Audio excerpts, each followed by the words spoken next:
So we're going to be building an A-frame cabin in the woods. And the reason we chose to build an A-frame is... 1, it's cheap, which is good because we're going to be building it mortgage free. 2, because it's easy to build and we've got to do it ourselves. By which he means that he's building it mostly himself while I look after the kids and keep our off-grid setup running. 3, it's all roof. And we'll explain why that's important in a bit.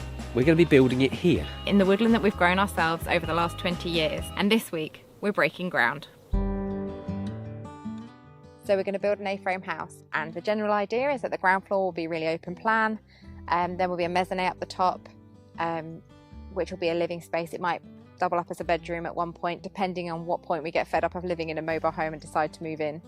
And then there will be some wings off the side of the A-frame house, which wasn't included in Fraser's beautiful plan, which you might have seen in the last video. Ooh, just get that sent off to planning. And that will be for bedrooms and maybe an office. And then the idea is that we have doors that open up onto decking, and then the decking will be level with the pond. So the house will be raised up. Originally what we wanted was a green oak house, like the way I built the barn, with the wind braces and 8-inch oak, big thick timbers, that style of house. But we got put off as things went on. Price of wood went up. When we bought that, it was expensive, the wood, but it wasn't the best quality. And this is the thing, trying to find that really good quality oak. Although it was structural grade, it had a fair few knots in it. It's done a lot of cracking, a lot of twisting, which is to be expected, but there's sort of parameters that you want to go for and go, you know, that's a bit much, and some of it's a bit much. And then it got woodworm as well. So some of the bits on the sapwood, on the edges of the, which should have probably been cut off for a good quality oak, would have been totally gone, but on those corners of the oak, and then it gets into the heartwood, and then I've treated it a couple of times for woodworm, and it's just annoying. It's a lot of money. As prices of materials started to go up and the reality of our finances set in, we started to think, okay, well, let's look for a cheaper build. So then we started to look at straw bale houses. Straw bale looks particularly cheap to build because the bales are about only £1.50 or £2 a bale. But the flooding, the risk of flooding around here, it has flooded in this area before, and you just get that perfect storm, like a supermoon, rain, and things can't cope, and maybe now a pumping station goes down and you're underwater, and by the time you have dried a straw bale out, it would probably be rotten. And that means the whole wall has got to come down, and obviously if you're taking from the bottom is where it's going to be flooded, all that stuff on top's got to come down as well, and that just seems like an awful lot of mess and work if things go wrong. Brick, that was never an issue. We were never going to do brick, never thought about doing brick because I like working with wood, I like working with the natural stuff.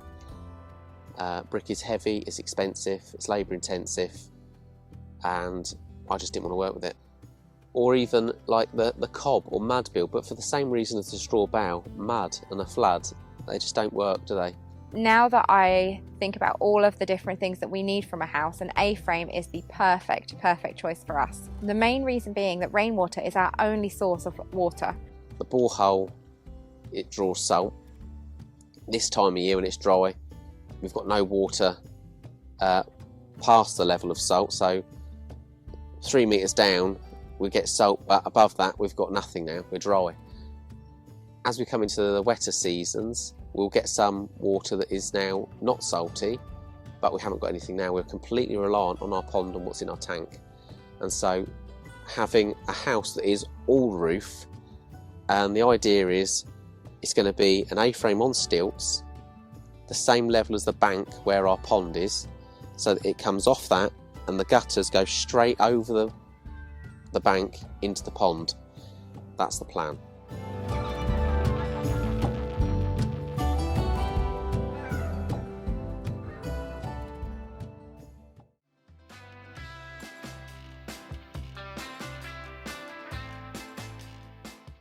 It was really nice to see the overflow being put in. So Kevin, from our mailing list, if you're watching, I put in a word about the moat. It's not exactly a moat, but it's quite close. So yeah, it's a good suggestion. We do have a mailing list, which we send emails to maybe once a week to once a fortnight. No spam, just extra photos and updates. The mailing list tend to find things out first, so they were the first to find out what type of house we're building. And they get inside information as well, which we don't share on the channel. We also love it when people reply to us. We try and reply to all of them. Joining the mailing list is a really great way that you can support us. As far as I can tell, we are never going to have a GoFundMe page, but things like mailing lists help us secure sponsorships and stuff like that, which is handy because building a house is really expensive. Head to the website, the link's in the description, and yeah, keep an eye out for the next update.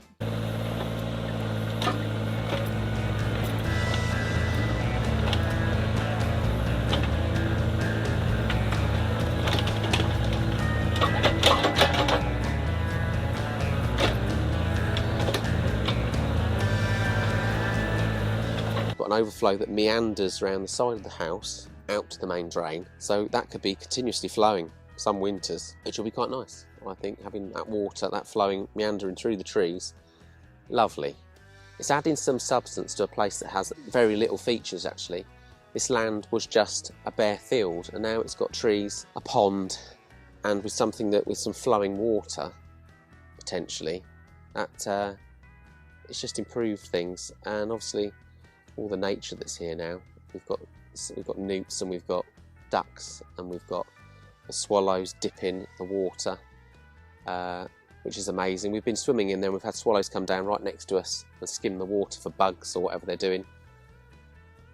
And yeah, it's pretty good.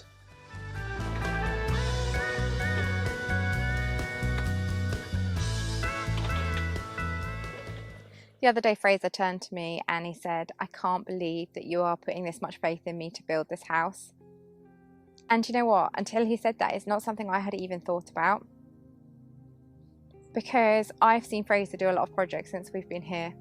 I've seen him build a solar power system. I've seen him build a barn. I've seen him put up a polytunnel and build that vegetable garden. I've seen him work on chicken coops. I'm really fortunate that he's really practical. He's also a perfectionist. And what he doesn't know, he makes sure he learns. So he doesn't just give things a go. Things are planned carefully. And whilst they don't always go to plan, he can work his way around problems really well. And I just know he's going to do it. And I just know it's going to be brilliant. I just don't have any concerns.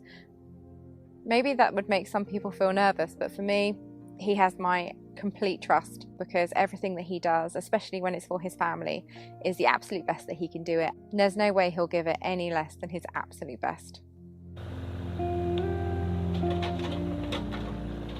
I think one of the hardest things about the build is not actually going to be the build itself, but it's going to be keeping on top of everything else. We do a lot of jobs day in, day out. The chickens need looking after, the polytunnel takes up a huge amount of time. Of course, the most important thing is looking after our kids. And so actually, squeezing a house build around everything we're already doing is going to be quite difficult. One thing you're probably not going to see a lot of is us building the house together. We have the kids and they're home educated, and for me that is the #1 priority. So it's not going to be like a lot of other off-grid channels where you see the couples doing the vast majority of the build together, because realistically that's just not how it works for us. Some people would probably say that's a bit of a traditional division of gender roles, and some people maybe don't like that very much and probably think I should be getting stuck in. My role really is to support Fraser in the best way I can and look after our kids. I get a good deal.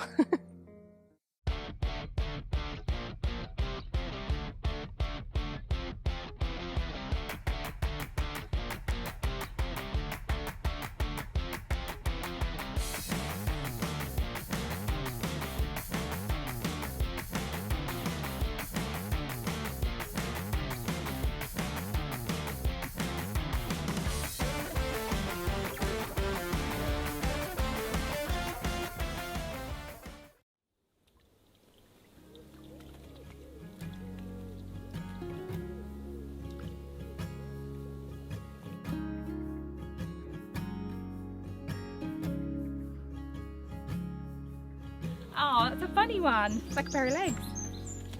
I'm getting funny ones. I'm getting normal ones.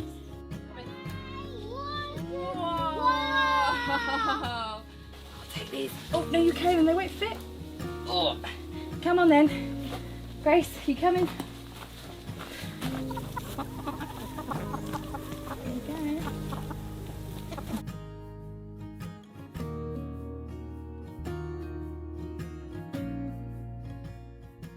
We are switching to a compost toilet. which is something I have been unsure about in the past, but it absolutely makes sense for us now. So you can just build one and try and design it yourself. I bought a little bit of a kit. The nice new Tribolo ones that are all well painted are about £500. You can get the kit ones, they're about 350 quid with all the wood, or you can get this, that's a selection of buckets that is just £100, just bits of plastic. And then this shaped thing, because you've got to separate it all, these go at the back and ones obviously go at the front, and it's to keep it sort of dry, so it's not meant to smell so much. You can buy venting kits for it, we'll have to wait and see. And really, that's the main thing. I mean, even if you go to buy a bucket these days, they're bloody expensive. Just a bucket is expensive. And obviously, if you've got an old feed bucket or something like that, I've got some big buckets out there. So I bought it for that. And there are ways I have looked at, well, you could perhaps get that shape off of something else and mould something together. But you know what? I'm going to save money on the other bits and pieces, because all I've done is bought a seat that's upcoming, and I've got lots of scrap bits of wood and ply.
bought a plastic seat and lid, and the reason I got it was it's one that wraps around the seat, and I was hoping by doing that I could trap all the smells in the box, and I couldn't get a wooden one like that, and I really wanted one with the option of being able to close it, maybe put some sort of sealing on there. Obviously it's easy to clean down, and someone will say, oh, you buy a load of crap from China, but that's the way it is. Even this wood came from China. It is a soft shut one, so you can just go like that and it will just softly shut, apparently.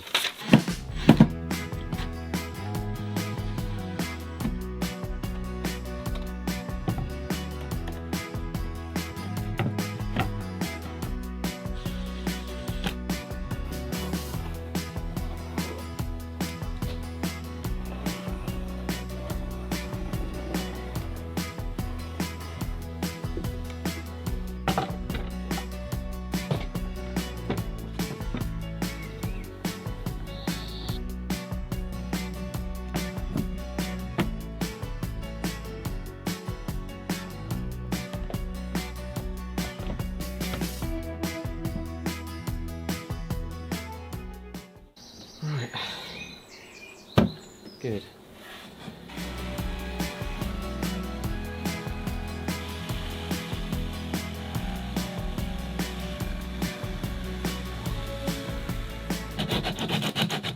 The kids are now in bed. We've done the bedtime routine and we had our dinner, and it's cooled down now. So now I can try and get on with this a bit more.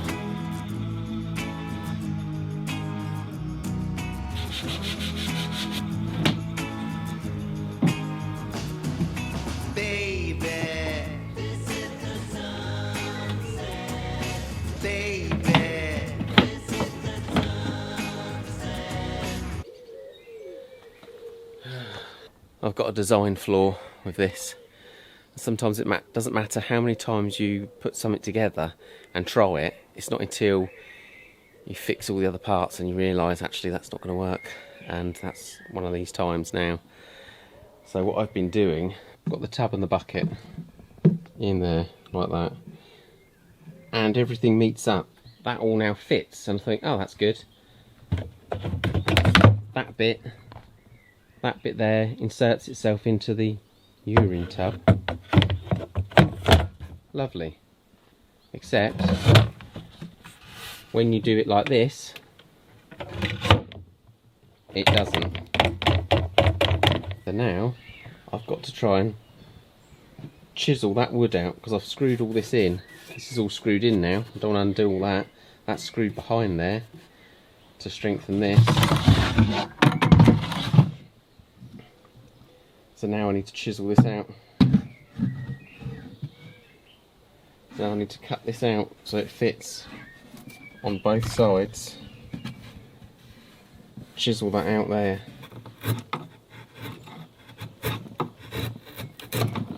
Oh God, I didn't think I was going to be carving this.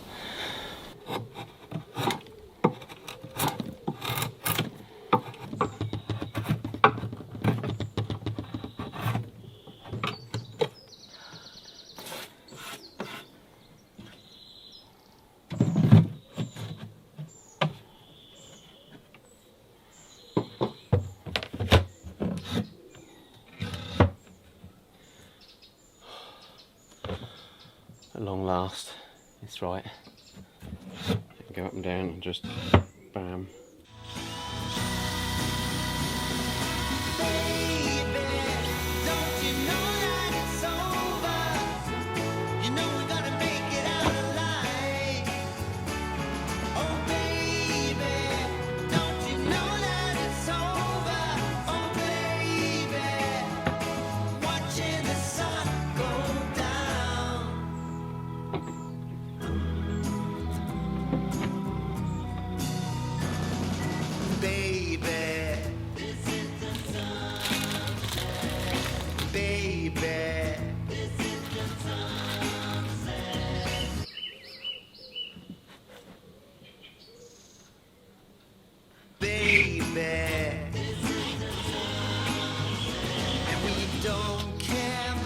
About tomorrow, and it's okay.